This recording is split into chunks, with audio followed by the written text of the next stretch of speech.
Hi, everybody, and welcome to another episode of the Rubbin' is Racing Daily Fantasy NASCAR show. This week, we're bringing you all the action from the Auto Club 400 from Auto Club Speedway in Fontana, California. Last week, we had a huge week on this show, but before we get into how well we do their introductions, I'm Sean Big Papa Williams, as always.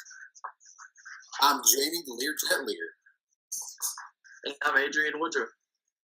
And like I said, we had a great week last week. Basically, if you followed the plays, you hit the top three drivers as our burn and rubber picks.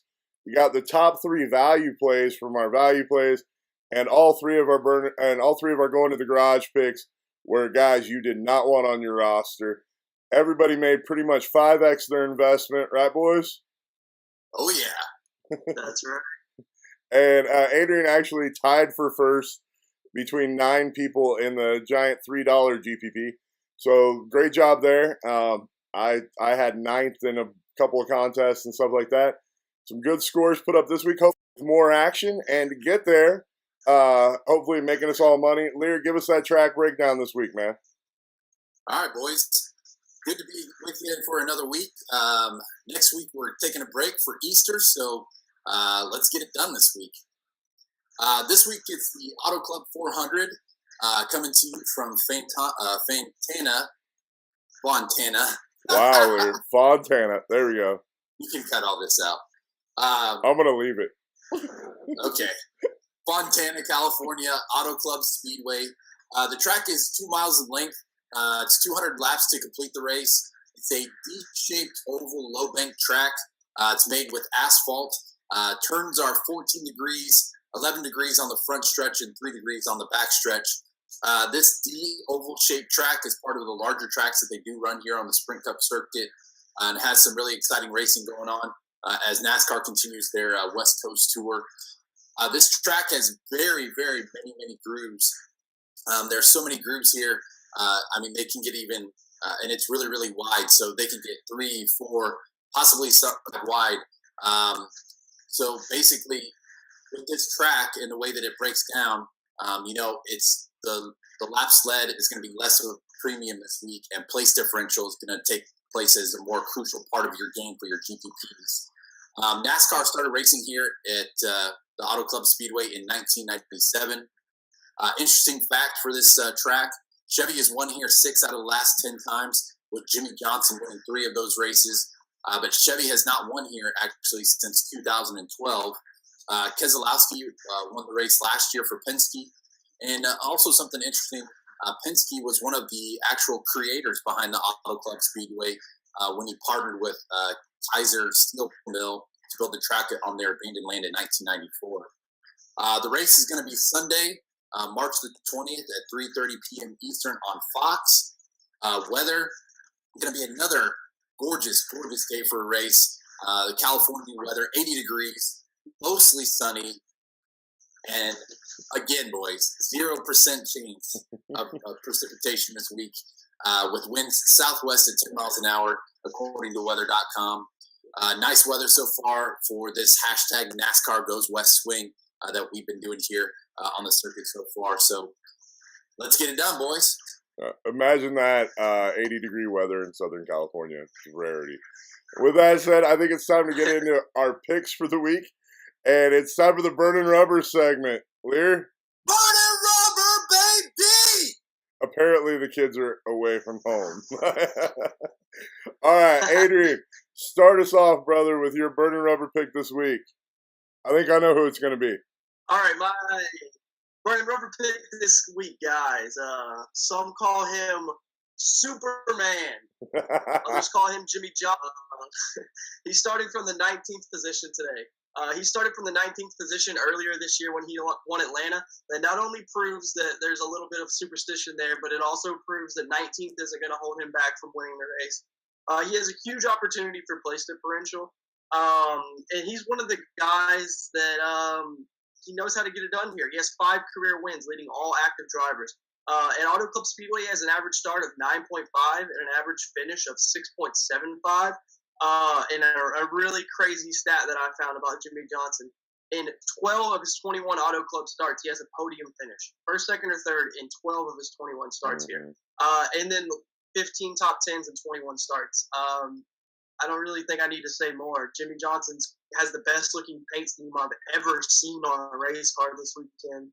And I'm just really excited to see him come from the back of the pack. It's fun to watch Jimmy Johnson work. I am right there with you, brother. I am all about the Jimmy Johnson train this week. I love me some Superman. Superman is going to crush Batman this weekend before the movie actually comes. But, dude, based on his historical data here at Fontana, there's just no other way that you can avoid having Jimmy Johnson on your team, especially, too, with you throw in the place differential with, qualifying 19th and add that on top of all the points that he's going to accrue once he gets up towards the top.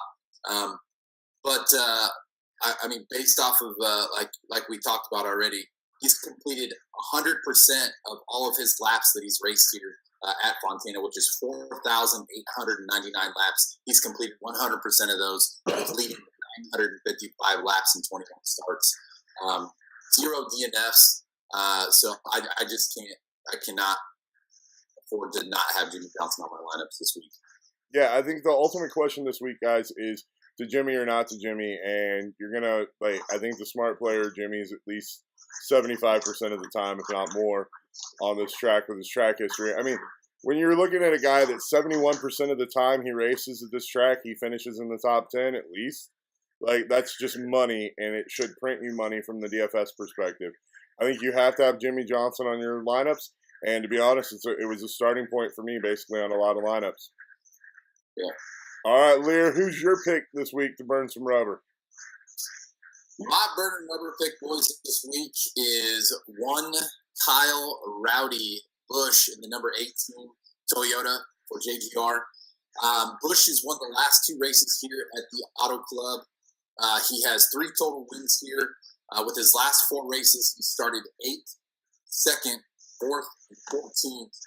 With wait for it, finishes 3rd, 2nd, 1st, and 1st.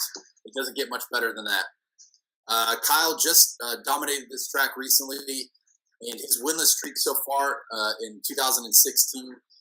He's hungry for that first win. He's been performing really, really good so far in 2016 with 4 top 5 finishes in 4 races.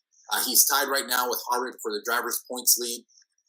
In 17 races here at Fontana, he has 8 top 5s, 12 top 10s, and has led 361 combined laps out of 800 total laps. He starts 6th this week. He will be up towards the front, get out front, lead a bunch of laps, have a bunch of fastest laps. And in my opinion, it's going to either be him or Jimmy Johnson, but they're going to take victory lane this week. And I think for most of my lineups, I'm going to roll with Busch. I just have a feeling that he's going to get that first win of 2016. And with his cost of $10,000, he's one of the pricier guys, but he's totally going to pay off for you. Yeah, I completely agree. And to be honest, he comes in 1 percentage point lower than Jimmy as a guy that you can count on for top 10s here. 70% of the time he's going to finish with the top 10, and that's just money. And Kyle has been the staple for so many lineups that win you good hard money this year so far in Fantasy NASCAR. You guys know how I feel about him, and the only knock I have is when he drives that terrible crispy M&M car. But other than that, he's just on fire and is going to win you money. I love the play this week. What do you think, Adrian? Yeah, it just goes to show that experience is key. I mean, the first 2 picks we've given you so far have been the drivers who are 1-2 on the wins list at Auto Club Speedway. It's not very hard. I mean, just look at the history, and you can just tell these guys know how to drive this track, and they know what to do on a long run.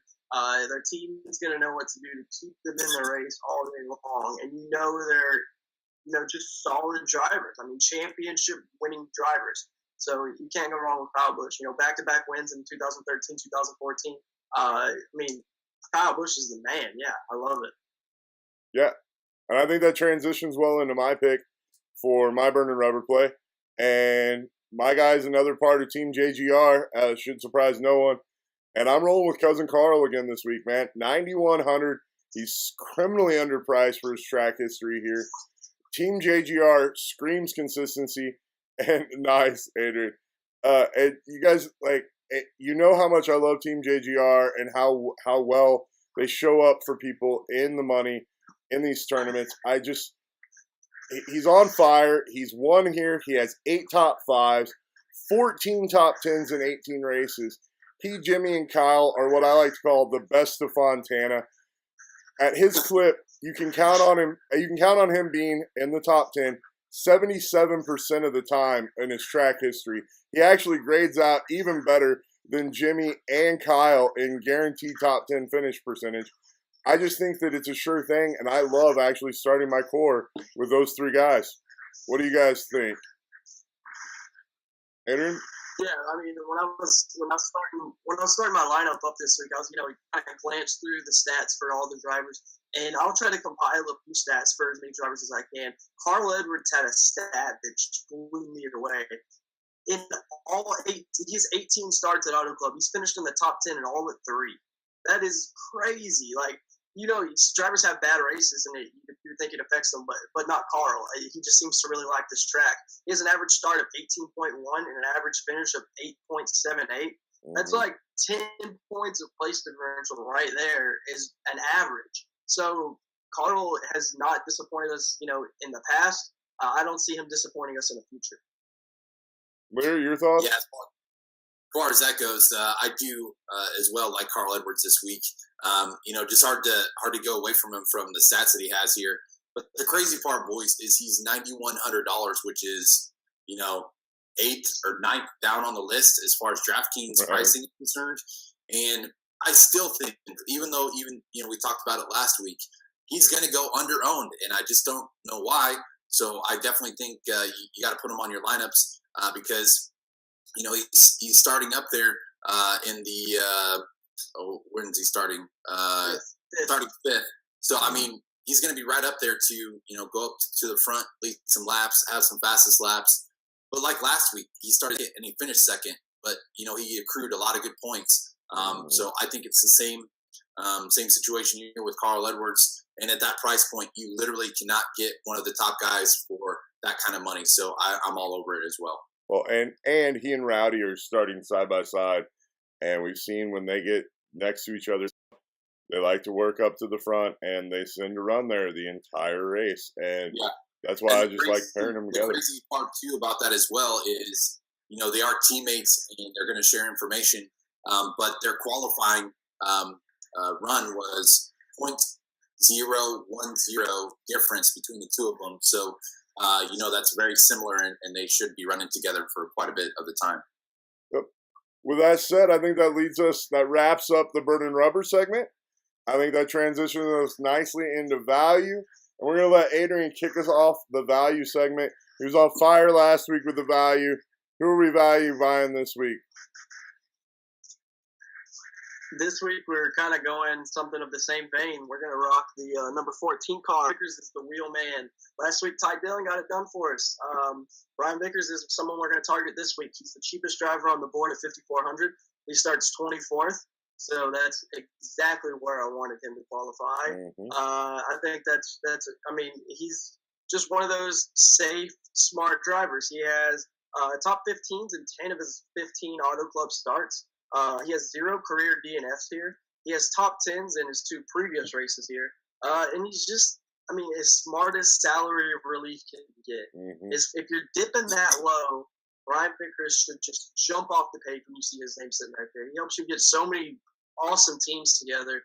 Brian Vickers is, the port did great for us this year, so I don't see any reason to stop using it. Yep. Yeah, I totally agree with you. That Stuart Haas has that number 14 doing well, regardless if it's been Vickers or Ty Dillon this year so far. So they've been doing pretty good when it comes to finishing. But yeah, having him at the 24 spot, that does give you some cushion as far as that place differential. But yeah, and having him at $5,400 it's a no-brainer. Yeah, I love the play. To be honest, this was my value play, and I think all 3 of us were on this as a value play. It's that obvious. If we're being honest about his ownership percentage and where it should be right at 100%. He's just grossly underpriced for where he qualified this week and what his track history is. I don't think it'll be anywhere close to that. It'll probably be 25 to 30% It'll probably ownership. be like 21%. Yep. Yeah.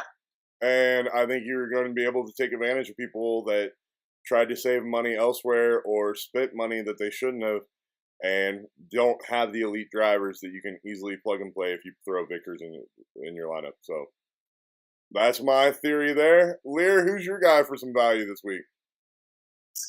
Well, my value play isn't actually a guy. It's the only female that we have. I'm sorry for my sexist language. I apologize. She might take offense to that, but I don't. But anyways, sorry about that, Danica. But basically, Danica is starting from the 31st position this week here at the Auto Club 400. She's only raced here 3 times, but she's finished 99.8% of all her laps, which is 615. She has 0 wins, 0 top 5s, 0 top 10s, but she doesn't have a DNF yet, and her average start is 29th with an average finish of 19. And with her cost this week at 6,200 and that starting position of 31st, same basically concept or principle as last week. She was definitely a good person to have on your lineup because she started, I believe, 36 last week. And she finished. I'm sorry. Last week she started 36. And so 42 points on a $6,000 salary last week. She jumped up $200 this week.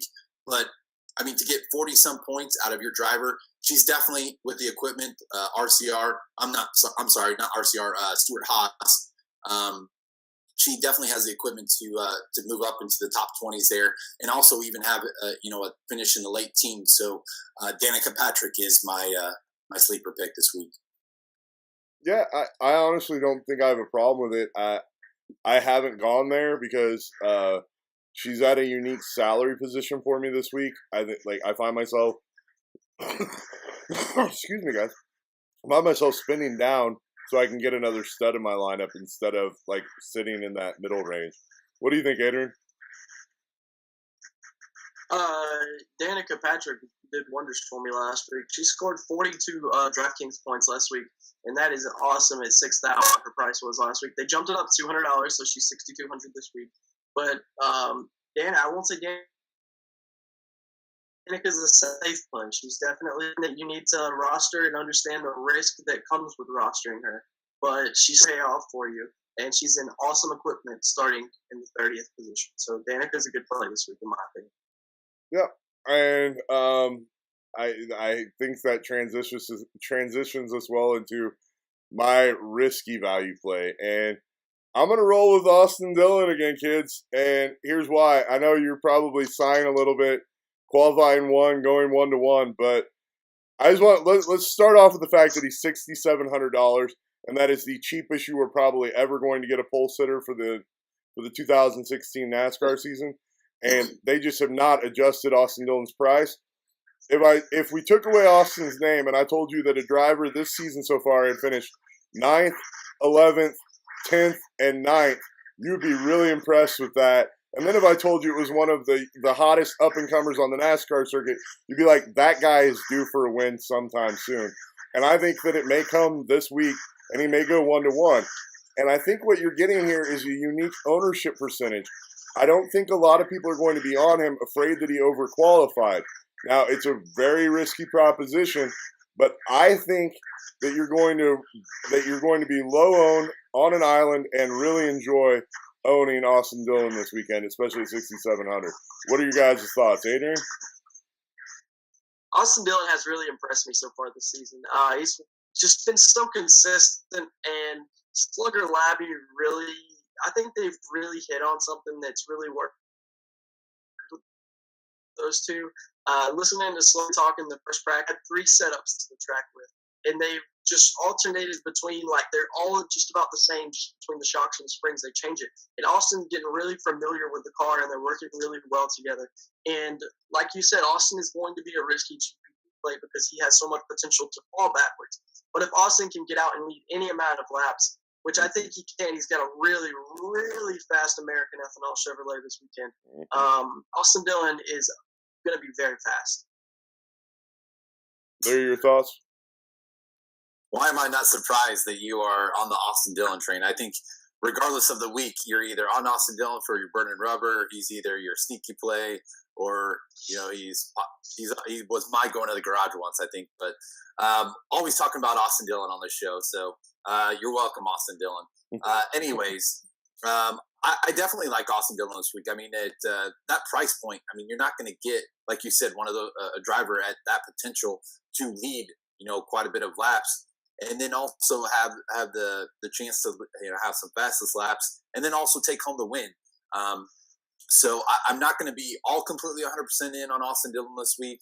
I will sprinkle him in here and there in some of my lineups, but I definitely think he could be one of those sneaky guys that if he goes to 1-1 and takes it home this week, good for you if you put him on your team. Yeah. But you will have to have some one-offs to put him on those lineups. But yeah, I like me some Austin Dillon this week.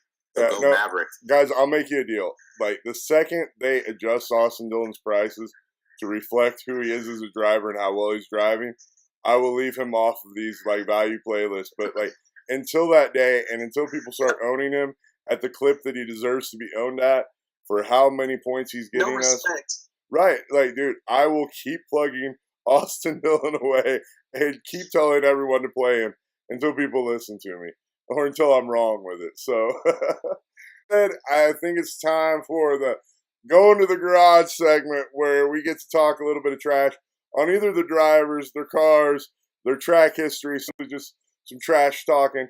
Sometimes we even like the guys, but they're a guy that you should, or lady, that you should avoid because of their track history, or maybe their equipment setup this week, or even their price. So with that said, Adrian, start us off. Who's your driver going to the garage this week? All right, guys. Yeah, this is one of those situations where it's a driver that I actually like, but I'm going to have to say Jamie McMurray is not necessarily going to go to the garage. But like you said, this doesn't mean that we think they're going to crash out of the race. It just means I don't think that at Jamie McMurray's price, I don't think position, and he only has one top 15 in his last 14 starts at Auto Club.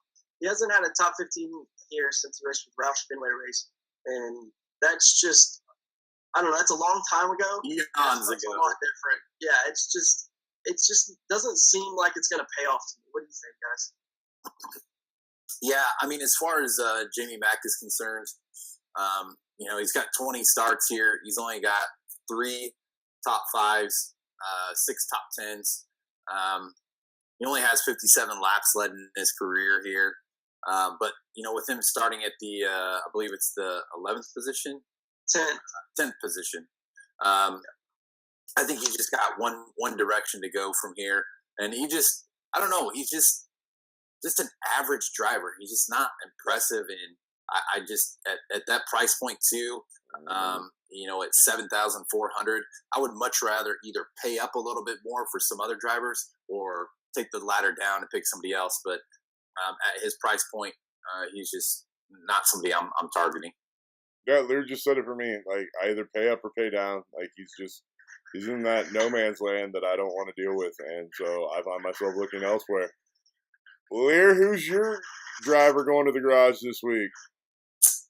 Well, I definitely have to give my boy Dale Earnhardt some props for last week.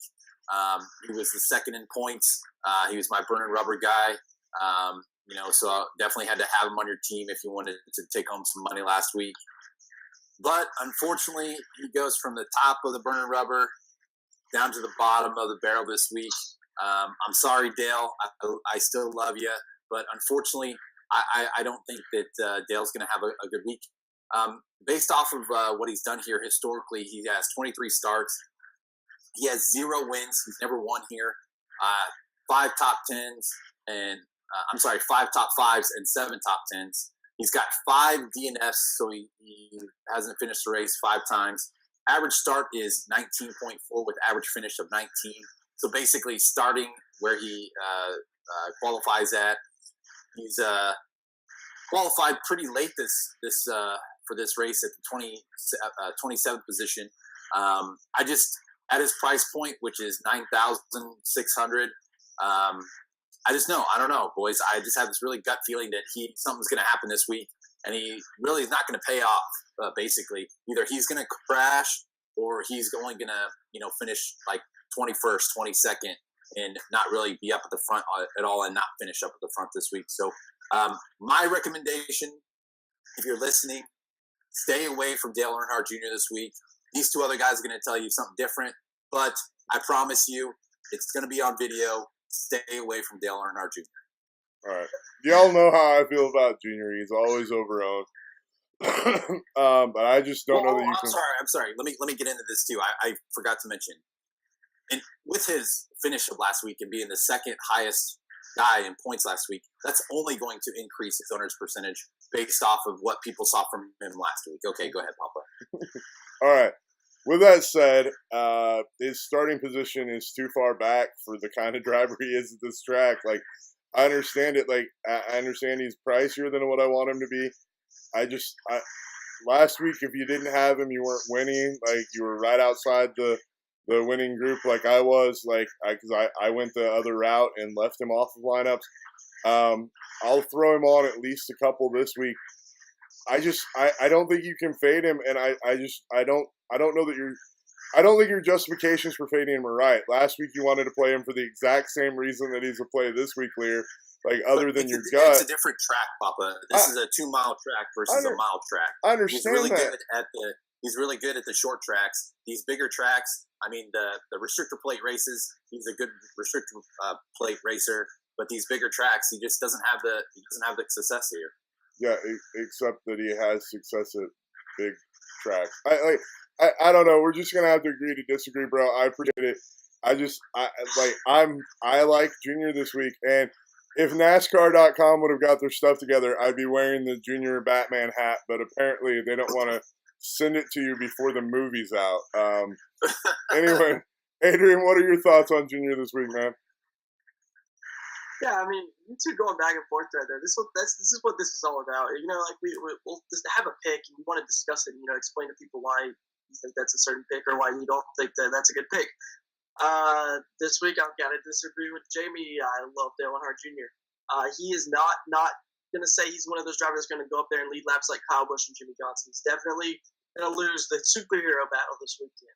But in 2011, Dale Jr. started 30th, finished 12th. 2012, he started 14th, finished 3rd. 2013, he started 15th, finished 2nd. 2014, he started 15th, finished 12th. In 2015, he started 17th and finished 6th. You know what that screams, guys? Place differential. Place differential. He starts from the 26th position or 27th position this week. I mean, it's in the cards for him. I mean, I could completely understand Jamie having a gut feeling about Junior not having success this weekend. And I don't think Junior's going to be one of the top guys that's going to go up there and challenge for the win this weekend. But just based on his price, potential for place differential, even though DraftKings completely hiked his price up like $700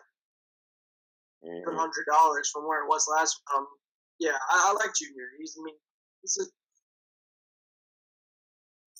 So sorry, Lear. That's a 2-1 against your brother. I guess the tail of the tape will show it all, boys. Yeah, see, I made that statement last week, and you guys were right. That's when they start the race. That's right. All right. Why they battle it out on the track. All right. Well, that means we have one going to the garage left, and it's mine. And it should surprise no one that I'm telling you to avoid Casey Mears. No, I'm just messing with you. I wouldn't play Casey Mears again this week. He's not good here either. But that's just too easy. I'm going to give you another source of value, and it's one that I was struggling with a little bit, and then I did the research and found out why I'm really not wanting to play him, and that's Michael McDowell. Look, you'll see when you're putting lineups together, and it'll probably be a little bit easier to see here in a second when we start talking about it. Reach down and grab Vickers this week. You have the ability to put 4 studs in your lineup and go with 2 punts this week, which uniquely we don't have a lot of times on tracks in the NASCAR circuit. What you end up doing then is having to find another super value driver to plug in there, and you get a little enticed by McDowell. The problem is he looks good as he qualified 30th. He's running quick for him, but his average finish is actually 40.7 at this track. So expect him to go backwards and actually lose you points. All you need out of him, if you're doing the 4-tier stud approach, all you need out of this driver is 20 points. Good luck finding that 20 points, though, and I wouldn't count on McDowell to do that. He didn't even run here the last 2 years. He's that poor on this track. Part of that is also because of how expensive it is to do the NASCAR Goes West for the smaller teams. But I just no exposure here in the past 2 seasons, and I think it screams over qualification. If you're going to value buy, look elsewhere. I think that's the safest recommendation I can give you on the going to the garage this week. You guys' thoughts? Michael McDowell is actually not priced right, in my opinion, on DraftKings this week. He's at $6K, which is a little high for him. I think he's one of those drivers that should definitely be around $5,400. There's nothing that's shown that he should be $6K, and that he doesn't have the potential. I shouldn't say that Michael doesn't have the potential. It's an underfunded team, guys, and they don't have the same resources that a lot of the top teams do. And, I mean, Michael's one of the ultimate nice guys, and he's a great driver, but I mean, it just shows when you don't have the speed. This is a long track with long straightaways, and they really, listens to leaders down the long straightaways. So he's going to go definitely laps down pretty early. And even if he finishes in the 29th position starting in 30th, he's only going to get 16 points. So he pretty much has to finish 25th to get you the 20 points you need. Right, because you're going to get 0 fastest laps out of the guy or laps led. So right, I'm right there with you guys because I'm looking at the statistics here, and it just kind of blew me away when Papa was talking his 40th, and he's starting 30th. But here's the other interesting thing is he's only raced here 6 times in his career. Guess how many DNFs he has? He has 6 DNFs. 6? Oh, I thought it was 5. Oh my gosh! Wow. So first one was overheating. Second one was an engine issue. Third one was the rear gear. Fourth one is electrical issue, and then the last 5 and 6 are vibration issues. So he has raced here 6 times and only has 6 DNFs. And basically, out of a total of 1,229 laps total that he has raced, he's only finished 252 for a 20.5% finishing rating. So yeah, avoid him like the plague. I think you are a nice man too, Michael, but unfortunately, I just can't pick you for my NASCAR team. Yeah, I mean, great driver. All those mechanical failures really show that how underfunded the team is. Yeah, exactly. Yeah, and that has nothing to do with them. Obviously, it's just the race team. So right, man. Great. Wish you get like some better equipment to compete with the other big boys. That's the reality of the situation. And unfortunately, that's the reality in NASCAR. It's one of the things that makes it great, and one of the things that makes it a little shoddy at times. Is like there's just guys that can't compete with the big boys, and like. It's just kind of not fair. Yeah, but that's what happens. All right. I think that wraps up the Going to the Garage segment. That'll take us right into the lineup builder. All right, guys, we got lineups put in this week. Who are we looking at to start it off? Go ahead and start us off, Adrian. Who do we want to plug in? Jimmy? Oh, we want to plug in Superman. You know it. All right. We'll go ahead and lock down Superman. Superman! Oh, even though Batman's going to make him bleed. All right. Lear, who else should we throw on this? Well, I know that, my burning rubber guy is Kyle Busch, and I know we're probably going to end up putting him on there. But I am definitely, I want to lay the hammer down on some Danica Patrick this week, so my vote is Danica. Did you fall in love with her last week or something, bro? Like, I'm not feeling this one this week. But I'll throw her on and just show people what it looks like. What was that, Adrian? I said I fell in love with Danica last weekend before. All right. That leaves us $83.50 per. Guys, I don't. There's just not a need to not. I mean, there's not a reason not to throw Carl Edwards on a team. Yeah, you got to throw him on there. That leaves us $8,100 per. We got 3 drivers left. We've got Jimmy, Danica, and Carl. Who else should we throw on here?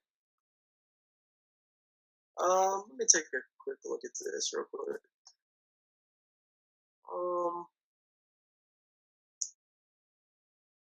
we gotta have Brian Vickers. Let's stack Danica and Brian Vickers, and then fill in the rest with our studs. All right, that leaves 94.50 for 2 drivers remaining. 94.50. Yeah, per driver. We have 18.9 total. Well, a little pricey for the Kyle Busch play because he's 10-3. Plus, I don't want to leave Papa out there hanging just to fill in there. So, actually, my vote is to put Martin Truex Jr. on there at 8,800. I mean, Great price. That frees us up to 10, and that leaves us Logano, Kenseth, Earnhardt. I mean, if I was to look at that salary, like that lineup, and the place I would go immediately is Junior here. I knew that, but go ahead. I would either go to Kurt Busch or Junior, but probably it's either one of those two in my opinion, and I like. Are you dead set on Truex? Let's throw Kurt Busch on there because everyone's gonna have Junior. All right. You want me to keep the Truex on here as well? I mean, when we throw, okay, that works. I mean, we have money. All right, kids, definitely for sure. Yeah, no, and just so you guys can see this, you can play around. If you take Truex and Busch off, just for example, you can throw in even Kyle and go for broke and throw in Austin with that lineup and have a little bit of leftover. You can do all sorts of cool things there. It's up to you, but we'll go back and go ahead and get this one entered with Truex and Kurt Busch. And she is entered in the $5 lug nut. Now, remember, kids, I wouldn't copy that lineup exactly, but if you want to, go ahead. It's just one of my lineups. So hopefully that'll help you get a rough idea of how to effectively go through putting together a lineup this week and some of the things that you need to think about when you're doing it. Essentially, as you've seen, you're gonna be able to create a studs and duds lineup. It's just how many duds and how far down do you want to reach to get how good of studs. With that, I'll let the guys wrap up and give our closing thoughts. We'll start with you, Adrian. Yeah, thanks everybody for tuning in. We're really excited for our daily fantasy action this week from the Auto Club Speedway. We're really glad that you tuned in for the show. We hope that you tuned in last week, and we hope that you'll continue to tune in. It's been a pleasure. Lear? I'm looking forward to this race, boys. I like the bigger tracks. For me, it's a lot more action as far as the passing. It just makes it more exciting, and I've always liked the Auto Club Speedway. It just, with the way that they can pass, with the track being so wide, there's just so many different strategies that are going to come into play. There's going to be teams that are going to have to take some risks here. And if you want to take home the win this week, same thing with your NASCAR fantasy lineups, you're going to have to take some risks as well. But one thing I kind of did want to talk about a little bit is I've gotten some questions about, what contests or whatever should I enter. There's a lot of, different options out there on DraftKings, from, $1,000 entry fee all the way to $3 entry fee. But for most of us here at Fantasy Donks, we like to put our money in a bunch of different contests just to spread out the diversity. And I also, too, this is just me personally, but I like to play a lot of heads ups too, just because I feel like, when I do that, I have a strategic advantage over whoever I'm playing against, just based off of, what I know that I can do with the NASCAR lineup. So, but my advice to you is, just put your money in some different tournaments, see what works best for you, and go with it. But I'm looking forward to this weekend. I think Superman is going to completely destroy Batman this weekend. Like I said, I'm not on Batman, but good luck to you, and good luck to everybody out there, and have a great weekend. All right, guys. That'll wrap it up for me, too. Remember to like, share, favorite, subscribe on the YouTube channel, Facebook, Twitter, you name it. We're there for you on social media. Thanks for tuning in, guys. As always, look at all the Superman stuff. Guys, Dylan's going to be the play. He's going to go 1-1. Watch it. 1-1. Going to make you some good points, and I think Earnhardt Jr. will as well. You guys have a good one. Remember, if I'm not making money or my boys aren't making money, hopefully it's you, and hopefully we help. So have a good one, guys, and enjoy the races this week. Thanks, guys.